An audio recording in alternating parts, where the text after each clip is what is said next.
అదానితో చేసుకున్న ఒప్పందంపై కీలక వ్యాఖ్యలు చేశారు సీఎం రేవంత్ రెడ్డి. అదాని పెట్టుబడులను వెంటనే రద్దు చేయడం సాధ్యం కాదని తేల్చి చెప్పారు. గత ప్రభుత్వం చేసుకున్న ఒప్పందాలను సింగిల్ స్ట్రోక్ తో రద్దు చేసే పరిస్థితి ఉండదని అన్నారు. మోదీ ప్రధాని అయ్యాక ప్రైవేట్ వ్యక్తుల పెట్టుబడులు పెరిగాయని హాట్ కామెంట్స్ చేశారు రేవంత్ రెడ్డి. ఈరోజు డ్రోన్స్ కానీ ఇతరవి కానీ గత ప్రభుత్వాలు చేసుకున్న ఒప్పందాలు లిబరలైజేషన్ పాలసీ తర్వాత ఓపెన్ ఎకానమీ తర్వాత కార్పొరేట్ కంపెనీలతో మనం చేసుకున్న ఏ ఒప్పందాలనైనా యూనిలాటరల్గా వన్ సైడ్ నుంచి క్యాన్సిల్ చేయడానికి ఉండదు.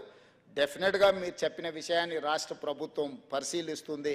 ఎందుకనంటే ఈ డిఫెన్స్ రిలేటెడ్ ఈ ప్రభుత్వం నరేంద్ర మోడీ గారు ప్రధానమంత్రిగా అయిన తర్వాత 100% ప్రైవేట్ పెట్టుబడులను ప్రోత్సహించే విధానాన్ని రాజ్యాంగాన్ని సవరించి వారు ప్రైవేట్ పెట్టుబడులను ప్రోత్సహించడానికి ఈ డిఫెన్స్ రిలేటెడ్ దీంట్లో మన దేశమే విధానాలను మార్చుకున్నది. ఈ మార్చుకున్న విధానాల నేపథ్యంలో ఒక కార్పొరేట్ కంపెనీతో ఏ ఒప్పందం చేసుకున్నా రాష్ట్ర ప్రభుత్వం యూనిలాటరల్గా క్యాన్సిల్ చేయడానికి ఉండదు.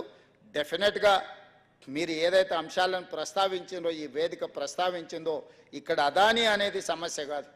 అదానీ లాంటి వాళ్ళు ఎంతోమంది డిఫెన్స్ ఉత్పత్తి అంటే వీటిని ఉత్పత్తి చేసే పరిశ్రమలు ఉన్నాయి.